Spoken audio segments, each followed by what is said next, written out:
So much colder today than it was the other day, and I'm wearing a smaller coat. I'm a fucking idiot.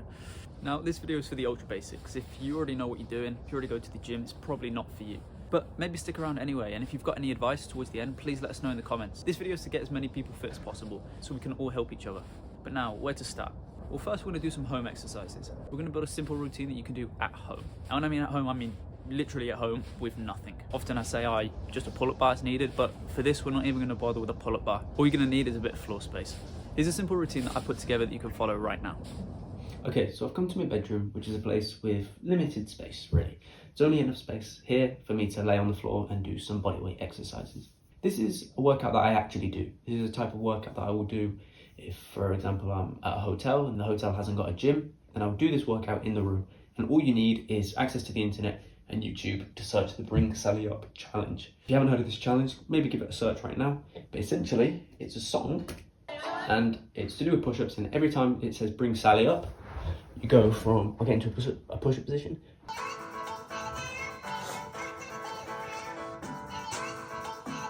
You just follow the song, like so. So, how do I incorporate this simple challenge into a workout? Well, I do it like this. So, I can do push-ups, but let's say you can't do push-ups. I'll give you 3 variations to do for a push-up. You can start with the easiest type, which all you need is a window ledge, like this one, and you do incline push-ups. So you lean a little bit further back, and you go down like so. See if I can go like this on an angle. You just go down like that, and push back up. The next variation that's slightly easier is knee push-ups. Again, you've probably heard of these, where you go on your knees, like so. Normal push-up routine, like that, slowing down, and back up. And then the final one is obviously a regular push-up, like so. What you're gonna do is quite simple. You're gonna play the song, and you're gonna do whichever variation to start with you feel comfortable. I'd recommend doing literally the easiest variation, and see how far through the song you get. If you last the whole song, then you know it's time to go to the next stage.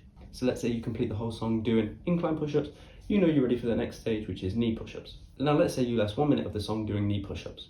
Instead of finishing right there, you complete the rest of the song doing incline push-ups, and so on and so forth. The best thing to do is, let's say you last 1 minute doing knee push-ups before you can't do any more. Make a note somewhere, maybe on your notes app, of how far you got, but don't stop the song there. Carry on and do incline push-ups and make a note at the end. And then slowly work up doing knee push-ups until you can do the whole song, which is about 3 minutes and 30 seconds long. Once you can do the whole song, then go to regular push-ups. And again, do regular push-ups for as long as you can. Let's say you last 30 seconds, then go to knee push-ups to do the rest of the workout. And then if you can't do knee push-ups, go to incline push-ups. Hope that makes sense. That's what I do to work your chest. To work your legs, I do something slightly different. I wouldn't use the song, and instead, I would hold a squat position, just for as long as you can. Set a timer and see how long you can hold this squat position. Let's say you last a minute. Before you can't do any more, you have to stand up, you can't do any more, and you fall to the ground. Make a note of that. I lasted 60 seconds. Take a 1 minute break, and then get back up into that position, and see how long you can last. So you last 30 seconds, have a 30-second break, and then get back up until you literally can't hold that position for any longer. At that point, just bang out squats for as long as you can until you literally cannot do any more squats. The next thing we want to train is our shoulders. What we're going to do here is we're going to start with a pike hold, which is simply just holding this position for as long as you possibly can. That's just going to get you comfortable with the position. And slowly we're going to learn to do pike push-ups, which is this position, going down and pushing back up. That's a more skilled variation of a push-up, so you might need to learn push-ups before then, but with a bit of practice, you can definitely get there. And finally, if you're just getting into working out, I definitely recommend training your abs. The best abs workout, in my opinion, is learning the L-sit and holding the L-sit for as long as possible. To work up to that, you're going to start with a tuck L-sit, which is simply both hands on the floor, tucked up in a ball and squeezing for as long as you can. Slowly, as you get more confident, you're going to bring your legs out until you're doing an L-sit.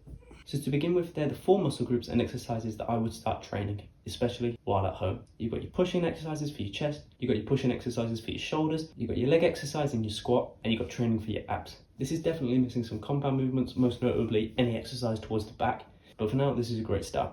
Anyway, back to me outside. The next thing I'm going to ask you to do is run. Look, I'd be lying if I said I'd run every day. I don't. Bodyweight exercise is great to build strength, but you also need to build up your cardiovascular system. There's a reason most people say to run. It's easy, it's simple. You don't need to buy expensive running shoes or expensive technology to track it. Just go on a run and increase the distance every single time. Start with a short lap around your neighborhood, then increase that distance a little bit, then maybe go around twice, then 3 times, etc., etc., until you start to feel confident and generally healthier. So there's a couple first steps to start this process. But how are you going to hold yourself accountable? You might have some motivation now to do this, but who says in 2 days you can't be bothered? Is there really any point to this? Does it really matter? Do I want to look after myself? So how do you hold yourself accountable? Because it's not that easy. You haven't been doing this your whole life, so why are you going to start now? I think one of the first things you can do is maybe do this with someone. Like if you've got a friend or a family member that you want to get fit together with, then get in touch with them and say, hey, let's start this. Let's start doing this thing right now. Keep speaking to each other, keep tracking your progress together. That's one way. The next step, if you've got no friends or family, I'd say is to embed it in your routine. Look, right now, what do you do after work? If you sit on your computer and chill, or you sit and play video games, well, before you sit and play video games, start this workout routine. Start running. Do it before the pleasurable activity. Because then when you're playing the pleasurable activity, you'll say, oh, well, I've done my good stuff for today. I can actually enjoy this now, rather than feel guilty about doing it. Finally, you can keep a simple schedule. None of this doesn't have to be that long, especially in the beginning. So just dedicating some time to it each day and sticking to that. If that works for you, then go ahead and do it. But when that motivation goes, and it's just you and yourself, that's when you'll find out if you really want to do it. Right, I want to add something there really quickly. Let me set you guys up. So by this stage, if you've been implementing these previous steps for a couple of weeks now, you're probably feeling confident enough to actually get to the gym. Well, this final step is building some sort of routine before you get to the gym. So when you're at the gym, you don't feel like a fruitcake kind of walking around thinking, what do I do here? Where do I go? And basically being scared away. I'd recommend first going there and doing what you know. So you've been training home exercises for the past couple of weeks, whether it's mine or another workout you've been implementing. I'd stick with this for now and go to the matted area. Once you're getting a bit of confidence from being there, then go ahead and explore. Go on a few machines and give them a go. Go to the pull-up area and do some pull-ups, or even go to the free weight area. Look, you don't have to do a huge bench press or a huge squat right now, but go there and maybe do a few bicep curls and speak to some people. Break that social barrier that you may have had with the gym. Look, I just thought this last tip was necessary, so when you do go to the gym, you don't feel completely isolated and confused and not sure what to do. So hopefully it helps. But back to the videos. I hope all of this helps you get into the gym more.